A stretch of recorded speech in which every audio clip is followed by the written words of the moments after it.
व्याख्यानाची तारीख होती धाराशिवला, मात्र मारुती बावडेंचा शब्द मी टाळू शकलो नाही. त्यानंतर सायंकाळी 6 वाजता माझी भाषणाची बॅच आहे. आमचे जिल्हा परिषदेचे नवीन सदस्य, भावी जिल्हा परिषदेचे अध्यक्ष आणि नगरसेवक नगराध्यक्ष यांची बॅच कालपासूनच सुरू झाली. आज 6ला बॅच आहे. आणि मग भाषणाचं प्रशिक्षण गेली 10 वर्ष झालं मी देतो. अकॅडमीतून राज्यात ठिकठिकाणी व्याख्यानं देतो आणि व्याख्यानं देत असताना माझा जो विषय तो आई आणि वडील असतो. त्याचबरोबर शासनाची यशदा संस्था आहे, त्या ठिकाणी नवीन निर्वाचित जे MPSC UPSC करणारे अधिकारी आहेत त्या अधिकाऱ्यांना बोलायचं कसं या संदर्भातलं प्रशिक्षण माझं चालू असतं. आणि हे सगळं करत असताना मला एक सवय आहे, मी व्याख्यानाला बाहेर गेलो की समजा मी अक्कलकोटला आलो, या मुलांच्याकडे पाहिलं, नवीन काहीतरी बहु शोधत राहतो मी. मला असं वाटतं की नवीन काहीतरी शोधलं पाहिजे. आणि ज्या वेळेला मी असं काही शोधतो ते लक्षात येतं त्यावेळेला मारुती बावडे सर आमचे सकाळी दिनांकमध्ये पहाटे 6 वाजता अतिशय मधुर आवाजामध्ये ते सांगताना मी अनेकदा ऐकलं आहे आकाशवाणीवर. आणि माझी सवय आहे त्यानुसार मी स्वप्नीलच्याकडे ज्या वेळेला लक्षात आले की स्वप्नील 3रीला आहे आणि मला असं लक्षात आलं की आता बाबा ठीक आहे बरं, मी वयाची आठ मला अजिबात पाळत नाही. मला एकच कळतं की ज्या दिवशी ज्या क्षणाला तुम्हाला तुमच्या आयुष्याचा साक्षात्कार झाला तिथून तुमचं नवं आयुष्य सुरू झालं.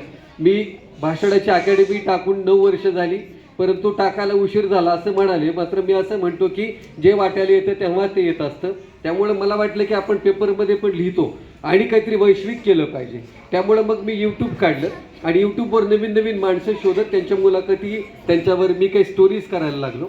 आणि मग स्वप्नील बार्शीचा, साडवी बार्शीची, त्यापुढं अजून बघा पाठक यांचं पण नाव सचिन, माझं पण नाव सचिन, त्याचं स्वप्नील, तिचं सान्वी, सगळे सहवालेच आहेत. आणि हे सगळं करत असताना म्हणजे सिद्धेभाऊ ते पण सहवालेच आहे. म्हणजे हा सगळा योग आहे. आणि मग स्वप्नीलकडे गेलो की बाबा म्हटलं हे कसं काय 3रीला आहे. भगवद्गीता तुम्हाला सांगतो, भगवद्गीता काय आहे तर भगवद्गीतेमध्ये 18 अध्याय आणि 700 संस्कृत श्लोक आहेत. जर तुम्ही आता उठून उभा राहिलं आणि त्याला सांगितलं की 8व्या अध्यायातला या क्रमांकाचा श्लोक सांग, 1 सेकंदात तो सांगणार आहे. तुम्हीच त्याला विचारायचं. 700 श्लोक मुखोद्गत आहेत, लक्षात ठेवा. 700 श्लोक चोपड आहे. आपल्याकडे काय झालं की तुमचं आणि आमचं आयुष्य असं झालंय की आपल्याला खरंच तुम्हाला सांगतो की बऱ्याचदा काय होतं की मी मोठ्यांसाठी पण मी सांगतोय की आपल्याला शरीर आरामाच्या शोधात आहे, परिस्थिती पैशाच्या शोधात आहे, मन शांतीच्या शोधात आहे आणि हृदय चांगल्या माणसांच्या शोधात आहे. कशाचाच शोध पूर्ण झालेला नाही. आणि अशा संक्रमण अवस्थेतून आपण जगतो आहोत. आणि मग हे शोध पूर्णत्वाला गेले पाहिजेत आणि नवनवीन आपण काहीतरी दिलं पाहिजे. म्हणून साडवी आणि स्वप्नीलला मी भेटलो. सतीश पाठकांनी ताई, तुम्हाला खरं सांगतो मी तिथेही सांगितलं, इथेही आवर्जून मी सांगतो, अतिशय मध्यम आणि सामान्य कुटुंब आहे. आणि मी घरी गेलो, एकच पत्र्याची खोली आहे. मी तुम्हाला सांगतो स्वप्नीलची आई एका हाताने अपंग आहे. बरं, स्वप्नीलचे बाबा बहु विलक्षण अशी शुगर आहे. ते मला नेहमी असं बोलताना असं म्हणतात की सर माझं काही खरं नाही उद्या परवाचं सुद्धा. म्हणजे दरवेळेला फोन झाला की मला असं म्हणत जाऊ नका. तर स्वप्नील तुम्हाला अतिशय चांगलं पुढं घेऊन जाणार आहे. आणि ज्या वेळेला मी यूट्यूबला ते टाकलं त्याची मुलाखत, मी सगळ्याच मुलाखती टाकत असतो. आणि कमाल तुम्हाला सांगतो भाऊ की 4 दिवसांमध्ये 2 लाख व्ह्यूज 4 दिवसांमध्ये त्याला. आणि त्याचं कौतुक काय केलं पाहिजे. सुभाष बापूंचा फोन आला, सुभाष बापू देशमुखांचा फोन आला. मला म्हणले वायकुळे सर तुम्हाला भेटायचं आहे. बरं तुमची मी बऱ्याचदा ऐकलं आहे, मात्र तुम्हाला भेटायचं, बार्शीत आलो मी भेटायला. मग त्यांच्याकडे गेलो. बापूला म्हणलं मीच तुमच्याकडे येतो. मग बापूकडे गेलो. बापू म्हणले की मला स्वप्नीलला भेटायचं आहे. आता आमदार माणूस आहे, एवढा मोठा माणूस आहे, म्हणजे उद्या कल्याण शेट्टी साहेबांनी जर विचारलं किंवा आम्हाला तुम्हाला त्यांचा सत्कार करायचा आहे तर लक्षात घ्या की एखाद्या इतक्या आमदार आणि मोठ्या व्यक्तीनं म्हटल्यानंतर ती भूषण असतं. मग बापूला म्हटलं मी घेऊन येतो. बापू म्हटलं मीच घरी येतो. आणि सुभाष बापू स्वप्नीलला भेटायला घरी गेले. स्वप्नीलचा सत्कार केला बापूंनी. म्हणजे कौतुक तुम्हाला सांगतो. विवेक गळसाची साहेबांचा राठोड सर फोन आला. गळसाचे साहेब म्हटले मला वायकुळे सरांना बोलायचं आहे. आणि मग गळसाचे साहेबांना फोन आल्यानंतर ते म्हटले की मला आश्चर्य वाटलं की हा 3रीचा मुलगा आहे, तुमच्यापेक्षा लहान आहे, आणि तरी पण हा भगवद्गीतेमधले श्लोक कसे सांगतो. तर मी त्याला असं सांगितलं की ही फक्त आईवडिलांची पुण्याई आहे, कारण त्यांच्या संस्कारामध्ये घडलेला स्वप्नील आणि साडवी आहे. आणि तुम्हाला त्याची कमाल सांगतो की मी त्याला आता गाडीत येताना विचारलं, त्या दिवशी पण विचारलं होतं मुलाखतीत, अरे तुझं सगळं 700 श्लोक पाठ आहेत म्हणलं, तर शाळेचं कसं चालू आहे. तर म्हणलं असं काही नाही सर, कालच परीक्षा झाली ATHची, म्हणलं 300 मार्काची होती, 298 पडलेत म्हणलं फक्त. आता लक्षात घ्या, म्हणजे त्याला शिक्षक काय म्हणतात, कार्यक्रम असेल तर शाळा बुडवत जा, काही हरकत नाही. मग ती म्हणते नाही, पिशवी घेऊन निघतेच शाळेत, मग ती काय बुडवत नाही शाळा. त्याला शिक्षक सवलत देतात किंवा तुझा सत्कार आहे तू जा. परंतु मुलांना तुम्हाला सांगू का, शिक्षक त्याला जरी कार्यक्रमासाठी लवचिक भूमिका दाखवत असतील, तर आई म्हणून साने गुरुजीच्या आईने जशी भूमिका यशोधन सानेने बजावली तशीच त्या ताई बजावतात आणि म्हणून झोपडीला आहे. लक्षात घ्या, बाबा त्याला खवळत नाहीत, परंतु एक गोष्ट करतात, तू भगवद्गीतेचा अभ्यास कर, तू ज्ञानेश्वरीचा अभ्यास कर, सगळं कर, मात्र शाळा काय बुडवायची नाही. मग मी त्याला शाळेबद्दल पण विचारत असतो, तर त्याला भाऊ 200-300 पैकी परीक्षा असते, 300 पैकी परीक्षेला त्याला मार्क फक्त 299 असतात. ज्या वेळेला 100 मार्काची परीक्षा असते त्यावेळेला मार्क फक्त त्याला 98-99 असतात बरं का.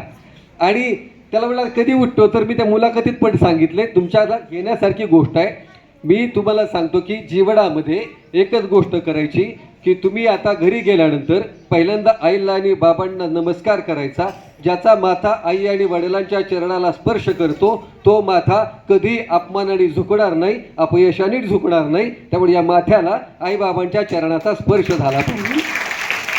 सान्वी अभ्यास करते, सान्वी अजून स्वप्नीलसारखा अभ्यास करते, पण सान्वी पण तयार झाली. आणि या दोघांनी काय केलं की तो म्हणतो मला, मग त्याला मुलाखत घ्यायची होती. मी म्हटलं मी जरा व्याख्यानावरून येतोय, उशिरा येतोय, तर ठीक आहे म्हणलं काका, मग 8च्या आधी आला तर मग बरं होईल, मग आपण गप्पा मारू छान. मी म्हटलं का, तर 8ला झोपतो म्हणलं मी, संध्याकाळी 8 वाजता तो झोपतो. मी म्हटलं ठीक आहे, बरं उठतो किती वाजता, मी 4ला न सांगता उठलेलो असतो म्हणलं पहाटे. लक्षात घ्या, एखाद्याकडे ज्या वेळेला ही सगळी गोष्टी कौशल्य येत असतात ना, तुम्हाला भाऊंना असं वाटलं, मारुती बावडेंना असं वाटलं की ही 2 मुलं तुमच्यासमोर का आणली पाहिजेत. बरोबर 8ला तो झोपलेला असतो, बरोबर 4ला उठलेला असतो. मग त्याला विचारलं मी की उठल्यावर सकाळी काय करतो, तर पहिल्यांदा भगवद्गीतेचा अभ्यास करतो, त्यानंतर मग आईबाबांचं दर्शन घेतो, त्यानंतर मग मी माझ्या शाळेचा अभ्यास करतो आणि माझ्याकडे एवढं करून वेळ शिल्लक आहे. म्हणजे 700 श्लोक ते म्हणल्याप्रमाणे आपल्याकडे एखाद्या धड्यातला पॅरेग्राफ पाठ कर म्हणलं तर 8 दिवस जातील आपले. 700 श्लोक सोपे नाहीत, त्यातला श्लोक आणि अर्थ हे तर अजिबात सोपं आहे. मग मी त्याला सहज असं विचारलं येताना गाडीत पण, आता मी पण भगवद्गीतेवरचा अभ्यास करतोय, मला पण म्हणजे कृष्णावर बोलायला आवडतं, माझं मंदिर आहे, त्या कृष्णामध्ये प्रवचन असतात. मग त्याला अर्थ विचारला मारुतीराव की मी नैन छिदंती शस्त्राडी नैन दहती पावका न चैन क्लेदी यांती आप्पा शोषयुत मारुता. बरं हे कृष्णाला अर्जुनाला सांगितलं, तर त्याच्याबद्दल मला सांग बरं. तर तो पटकन म्हणाला की काही नाही, आत्मा आणि शरीरातला फरक कृष्णाने अर्जुनाला सांगितलाय. शरीर हे नष्ट होतं, आत्मा नश्वर असतो. तो आत्मा जो आहे ना तो अजिबात जाळला जात नाही, आत्मा भिजवला जात नाही, आत्मा वाळत नाही, तो निरंतर चालत राहत असतो. जळतं शरीर, संपतं शरीर. त्यामुळं आत्मा आणि शरीरांमध्ये जर अमर कोण आहे तर तो आत्मा आहे, असं कृष्णाने अर्जुनाला त्या वाक्यातून सांगितलं, असं त्यांनी मला सांगितलं. म्हणजे लक्षात घ्या. आणि सतीश पाठक आणि पल्लवीताई पाठक ह्या दोघांचं कौतुक तुम्हाला सांगू का, की तुम्ही पण मुलं आहात, तुम्ही पण मुली आहात, परंतु मी तुम्हाला आवर्जून सांगतो की या दोघांची आईबाबांवर प्रचंड श्रद्धा आहे. आणि त्यांनी असं सांगितलं की त्याला शेवटचं पण मी पुन्हा विचारत असतो, मी त्याला बोलत असतो नेहमी. तर तो काय म्हणाला की मी म्हटलं तू भगवद्गीतेचा अभ्यास का केला, तर तुमच्यासमोर मी काही श्लोक पण त्याला विचारणार आहे, मी तुम्हाला वेळ असेल तर त्याला मी विचारतो आणि तुम्ही सांग.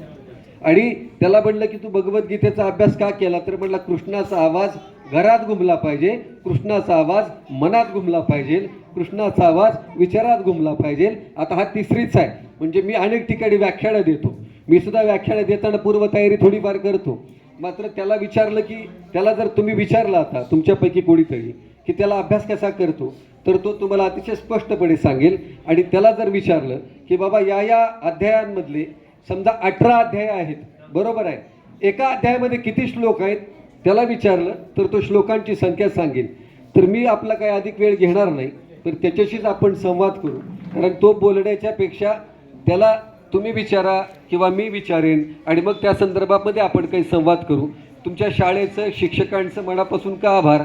तुम्हाला सांगतो मुलांनो, पाठीमागं बसलेले शिक्षक आणि तुमचे आईवडील हे तुमचे 3 विमानाची चाकं आहेत. लक्षात ठेवा, ही 3 चाकं विमानासोबत जशी सोबत असतात तशीच ही 3 माणसं तुमच्या कायम सोबत आहेत. ते कायम सोबत असावीत, कारण विमान उड्डाण बिंदूवरनं उडतं त्यावेळेला 3 चाकं पोटात घेऊन ते जेब घेत असतं. विमान ज्या वेळेला खाली उतरतं सगळ्यात आधी काय घासतं? चाकं घासतात. शिक्षक आणि आई वडील ही 3 चाकं आहेत. पहिल्यांदा ते स्वतः घासतील, मात्र तुम्हाला ते अलगद ठेवतील. तुम्हाला घडवण्यासाठी ती माणसं लक्षात ठेवा. मी स्वप्नीलला पण या ठिकाणी बोलायला लावतो, आणि तुमच्यापैकी कोणाला विचारायचं असेल तर ते पण तुम्ही पण कुणीतरी विचारा. स्वप्नील इथं येशील का तू? मात्र लक्षात ठेवा की बुद्धिमान होण्यासाठी श्रीमंत असण्याची गरज लागत नाही. बुद्धिमान होण्यासाठी आईबाबांकडून श्रद्धा, अभ्यासाची बैठक, अध्यात्माची बैठक आवश्यक असते. स्वप्नील तुमच्यापैकीच एक आहे. आता स्वप्नीलच तुम्हाला सांगेल, भगवद्गीतेमध्ये जे अध्याय आहेत त्या अध्यायांची एकूण संख्या आणि प्रत्येक अध्यायामध्ये किती श्लोक आहेत ते तुम्ही त्याच्या तोंडून ऐका. परंतु त्याच्या आधी मी त्याला सांगेन की कुठलाही, आता 18 अध्यायांपैकी मला तर मी ठरवलेलं नाही, मी काही अजिबात नाटकी माणूस नाही, मला खरं खरं आवडतं. पण मला सांग स्वप्नील, एकूण अध्यायांची संख्या किती आहे? 18. बरं, 18 अध्यायामध्ये मी जर तुला सांगितलं तर बाबा पहिले 5 अध्याय कोणते? पहिला अध्याय कोणता? अर्जुन विषाद योग, त्यामध्ये 47 श्लोक आहेत. बरं, आणि मला 18 अध्यायांमध्ये 18 अध्यायातले श्लोक किती आहेत मला सांग. दुसरा अध्याय कोणता आणि श्लोक किती? तिसरा अध्याय आणि श्लोक किती? दुसरा अध्याय आहे संख्यायोग, त्यामध्ये एकूण 72 श्लोक आहेत. तिसरा अध्याय आहे कर्मयोग, त्यामध्ये एकूण 43 श्लोक आहेत. चौथा अध्याय आहे ज्ञान कर्मसन्यास योग, त्यामध्ये एकूण 42 श्लोक आहेत. चौथा अध्याय आहे कर्मसन्यास योग, त्यामध्ये एकूण 29 श्लोक आहेत. सहावा अध्याय आहे आत्मसंयम योग, त्यामध्ये एकूण 47 श्लोक आहेत. सातवा अध्याय आहे ज्ञान विज्ञान योग, त्यामध्ये एकूण 30 श्लोक आहेत. आठवा अध्याय आहे अक्षर ब्रह्मयोग, त्यामध्ये एकूण 28 श्लोक आहेत. नववा अध्याय आहे राजविद्या राजगुह्य योग, त्यामध्ये एकूण 34 श्लोक आहेत. 10वा अध्याय आहे विभूती योग, त्यामध्ये एकूण 42 श्लोक आहेत. 11वा अध्याय आहे विश्वरूप दर्शन योग, त्यामध्ये एकूण 55 श्लोक आहेत. 12वा अध्याय आहे भक्ती योग, त्यामध्ये एकूण 20 श्लोक आहेत. 13वा अध्याय आहे क्षेत्र विभाग योग, त्यामध्ये एकूण 34 श्लोक आहेत. 14वा अध्याय आहे गुणत्रय विभाग योग, त्यामध्ये एकूण 27 श्लोक आहेत. 15वा अध्याय आहे पुरुषोत्तम योग, त्यामध्ये एकूण 20 श्लोक आहेत.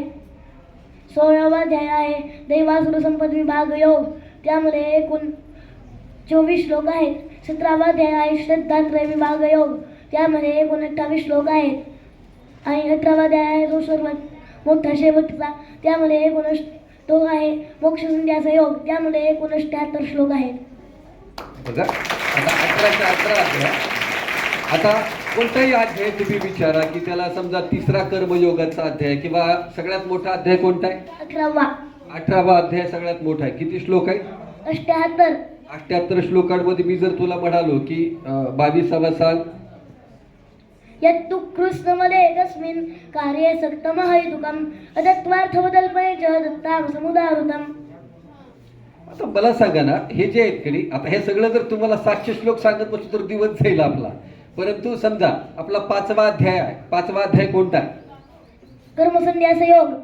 बरं, 5व्या अध्यायामध्ये 4थ्या क्रमांकाचा बरं एकूण श्लोक किती आहेत 5व्या अध्यायामध्ये? 29.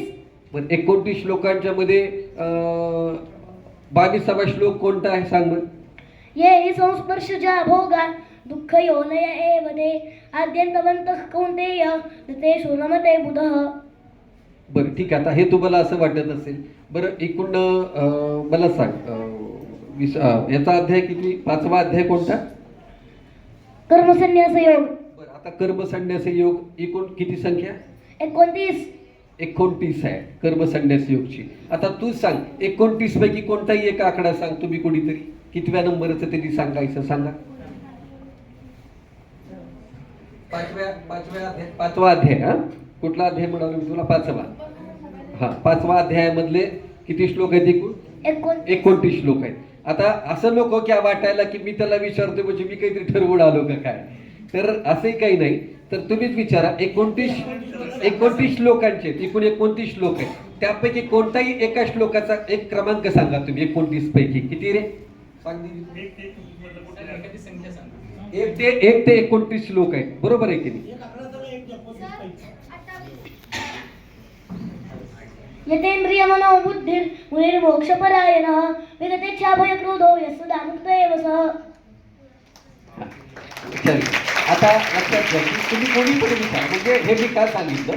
बरं समजा दुसरा अध्याय कोणता आहे? सांख्ययोग. किती श्लोक आहे? 72. 72 श्लोकांमध्ये कोणीतरी सांगा, 72 श्लोकांच्या मध्ये एक कुठलाही सांगा.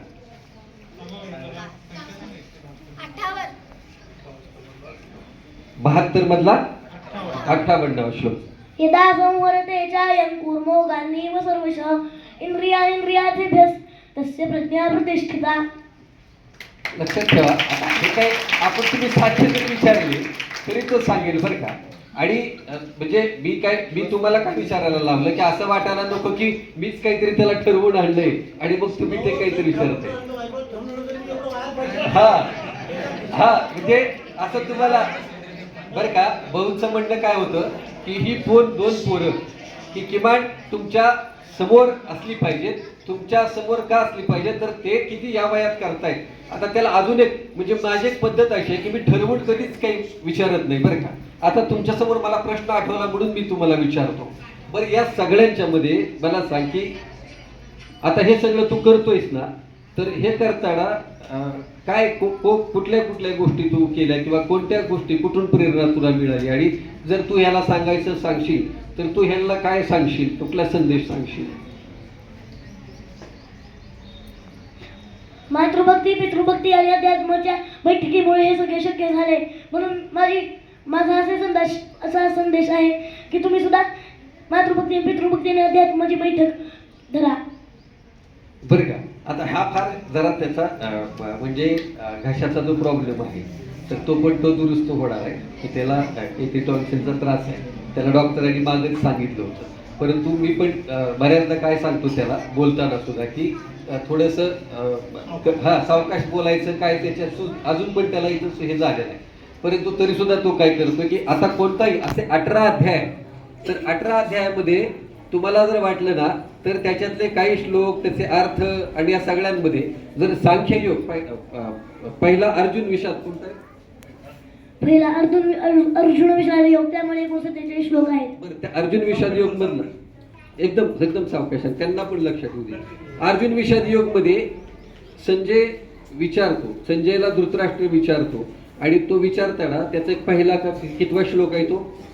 पहिला श्लोक कोणता आहे आणि त्या श्लोकाचा पण आम्हाला यांना सगळ्याला पण अर्थ सांग. काहीतरी तो विचारतो, मला वाटतं सुरुवातीचा श्लोक आहे का तो? कोणता आहे? पहिला श्लोक. ओम श्री परमात्मने नमः. श्रीमद्भगवद्गीता अथ प्रथमोऽध्यायः. धृतराष्ट्र उवाच धर्मक्षेत्रे कुरुक्षेत्रे समवेतायुयुत्सवः मामकाः पांडवाश्चैव किम कुर्वत संजय. धृतराष्ट्र म्हणाला, हे संजया, धर्मभूमी असलेल्या कुरुक्षेत्रात युद्धाच्या इच्छेने एकत्र जमलेल्या माझ्या आणि पांडूच्या मुलांनी काय केले?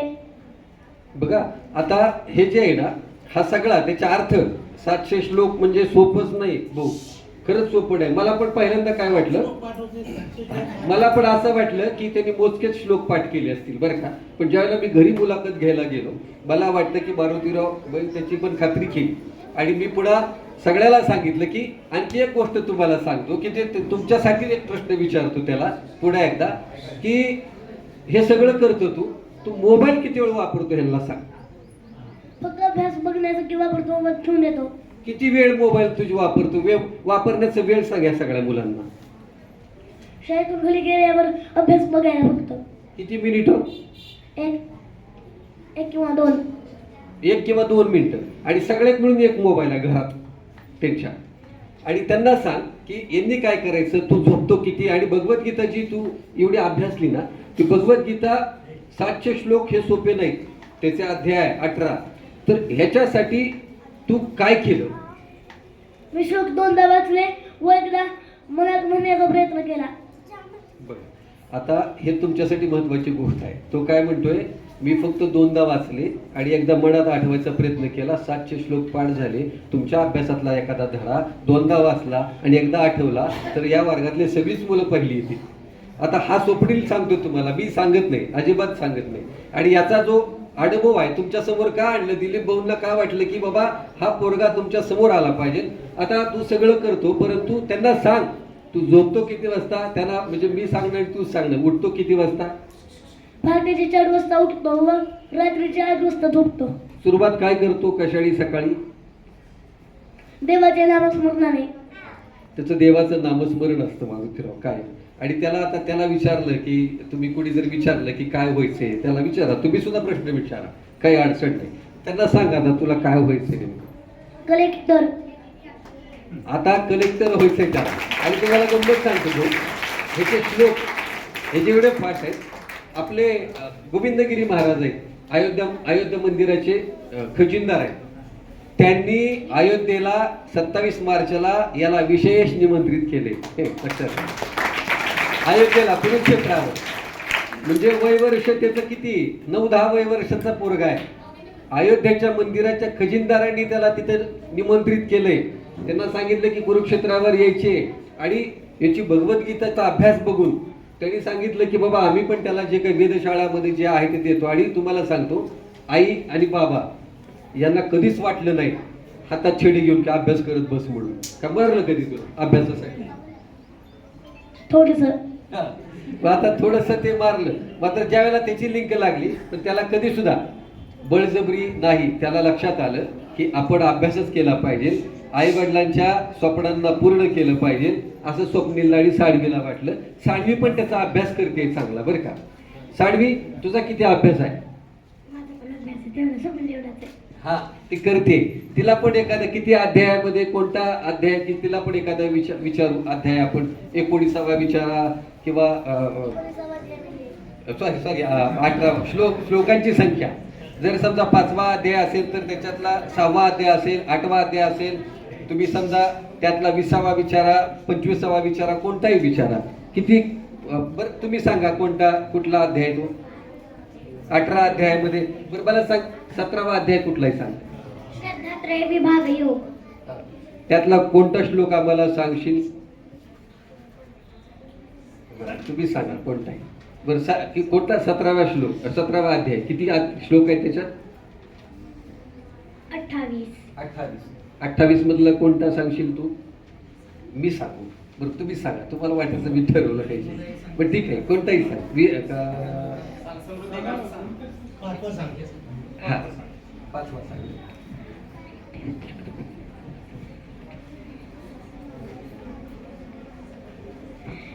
यत्सांख्यै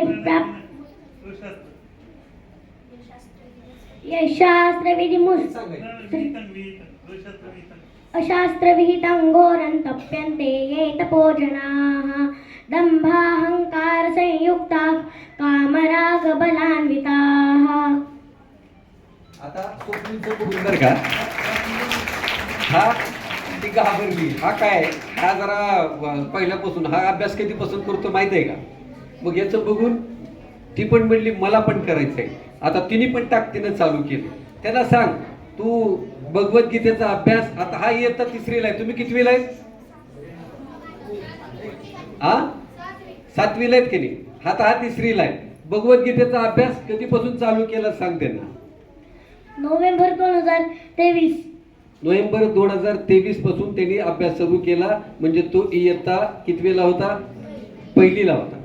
आणि आता 2026 आहे. म्हणजे 1लीला नोव्हेंबरला त्यांनी तो अभ्यास चालू केला. अवघ्या 2 वर्षामध्ये भाऊ यांनी भगवद्गीतेवर प्रचंड पकड मजबूत केली. आणि तिच्या पाठोपाठ आता साळवी पण तयार करते. त्याला विचारले की आता येताना अजून काय करणार. भगवद्गीतेचं रिकामं केली तू काय पण विचारलं तुम्ही सांगताय. तर ते म्हटलं आता मला म्हटलं ज्ञानेश्वरांनी तर 16व्या वर्षी म्हणजे कधी कुठल्या काय केले त्यांनी तर लिहिलंय. म्हटलं मी तर वाचायचंय त्याच्यासाठी मला काहीच अडचण नाही. म्हणजे जर लिहित असतील 16-17व्या वर्षी तर वाचायला ना अभ्यास करायला वयाची अटच नाही म्हणला. आता ज्ञानेश्वरी पण जरा म्हणला हातात घ्यायची आहे मला. आणि ज्ञानेश्वरी पण म्हणला आता मी तोंडपाठ करणार आहे.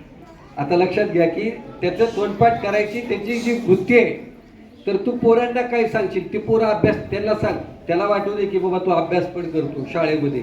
तर शाळेचा अभ्यास त्या भगवद्गीतेच्या मुळे तू कधी बुडवला का? नाही. शाळेचा अभ्यास बुडवला का कधी तू भगवद्गीतेमुळं? नाही. तर आणि त्याचा आणखी एक गोष्ट सांगतो भाऊ, सांगायची गोष्ट बरं आठवणची. 1 ते 10 गणसंख्या त्याची तोंडपाठ आहे, त्याची वर्गमूळ पाठ आहे. त्याला जर विचारलं म्हणजे ते पण मला ते नंतर मुलाखतीनंतर लक्षात आलं, माझे गाव घरी गेल्यानंतर. म्हणजे देशात किती राज्य आहेत, कोणत्याची कुठली राजधानी आहे, सगळं सांगते. मला कमालच वाटतं. किती राज्य आहेत? 28. आणि केंद्रशासित 8. बरं, आता कुठलं त्याला फक्त काय करायचं की राज्य शहर कुठलंही सांगते, ते राजधान्या सांगते, गणसंख्या सांगते. गणसंख्या कुठून कितीपर्यंत पाठ आहे तुझी? 1 पासून 10 पर्यंत. आता कुणी पण विचारा, तुम्ही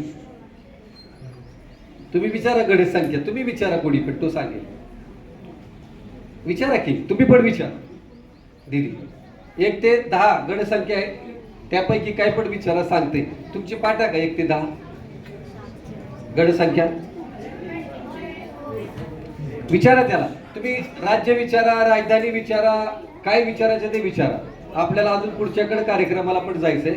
आता पाडे तर काय ते असं अगदी चालत ते बॅग घेऊन बाहेर पडले की ते म्हणते 100 पर्यंत म्हणू का? फार ते हा तुम्ही पण विचारा काय त्याला विचारायचं. शिक्षकांना पण विनंती, तुम्ही पण काय तुम्हाला विचारायचं असेल तर विचारा. 512. तर काय पण विचारायचं. मला सुद्धा बरं का, मला कमाल का वाटली माहित आहे का, की म्हणजे मी ज्या वेळेला आपण 10वीला मला मार्क पडले होते 48%, तर मी 4 किलो पेढे वाटले होते. तर आता हे जाताच सांगते, बॅग घेऊन चालले की 100 पर्यंत काय सांगू म्हणते, सांगा. आणि त्याचा क्युरियोसिटी एवढी आहे, त्याचा अभ्यास एवढा आहे, त्याला वाटतं की आता ज्ञानेश्वरीवर मला अभ्यास करायचा. महाराज ज्ञानेश्वरी, तो म्हणतो की मी राठोड साहेब त्याचं कौतुकच केलं पाहिजे. ते म्हणते ज्ञानेश्वरी मी अगदी, मला फक्त 7 महिने द्या म्हणते. 7 महिने द्या म्हणते ज्ञानेश्वरीला. आपल्याकडे पुस्तकात अभ्यासाची दिलीप भाऊ सिद्धे, मारुती बावडे सर, राठोड साहेब, सिद्धेताई, स्वामी सर यांनी स्वप्नीलला इथं एवढ्यासाठी आणलं की किमान तुम्हाला येणाऱ्या परीक्षेमध्ये किमान 70-80च्या पुढं मार्क पडले पाहिजेत. त्याच्यापेक्षा त्यांनी इथं यांना का आणलं, आई वडिलांचं ऐकल्यानंतर पोरं कशी घडतात हे तुम्हाला कळावं, शिक्षकांचं ऐकल्यानंतर पोरं कशी घडतात हे तुम्हाला कळावं, म्हणून स्वप्नीला इथं आणलंय. तर मी अजून तुम्हाला काही कोणाला विचारायचं असेल तरी तुम्ही विचारू शकता. कारण काय की त्याला तिथे पण कार्यक्रम आहे. फक्त मी तुम्हाला इतकं सांगेल की स्वप्नील हा अतिशय निरागस पोरगा आहे. तो काय म्हणाला आयुष्यात, म्हणला मला बोलतो बऱ्याचदा, तो म्हणाला आयुष्यात सर की माझ्या समोर कोणताही वाईट मार्ग आला, कोणताही वाईट रस्ता आला, कोणताही वाईट प्रसंग आला, कोणताही मोह आला, तर त्या मोहाच्या आधी मी 2 माणसं आठवेन, आई आणि बाबा, मग माझ्या त्या वाटा बुजून जातील. बघा काय याच्यामध्ये स्वप्नीलचा मोठेपणा, त्याचा वयाचा आवाका बघितला तर त्याच्यामध्ये समज एवढी आहे. तो काय म्हणतो की हे सगळं मला मिळाले माझ्या बाबांमुळे आणि आईमुळे मिळालं म्हणते. आणि तुम्ही खरंच भाऊ घरी जर आलात ना, बापू घरी आले होते, बापूंना बसायला जागा नव्हती घरात. म्हणजे इतकं एकच पात्र आहे की घर संपलं. मला आश्चर्य वाटलं. मात्र मी तिथं पण सांगितलं की एका वाक्यामध्ये की बुद्धिमान होण्यासाठी श्रीमंत असण्याची गरज लागत नाही, हुशार असण्यासाठी श्रीमंत असण्याची गरज लागत नाही. बुद्धिमान आणि हुशार होण्यासाठी, कलेक्टर होण्यासाठी, तहसीलदार होण्यासाठी तुमच्या वाट्याला असे चांगले शिक्षक आले पाहिजेत, तुमच्या वाट्याला चांगल्या शाळा आल्या पाहिजेत. आणि या शाळा नगरपालिकेच्या म्हणजे तुमच्या वाट्याला आल्या. मी तुम्हाला सांगतो की नगरपालिका शाळांमध्ये तुम्ही आहात, तुम्ही नशीबवान आहात. कारण या नगरपालिकांच्या शाळांच्या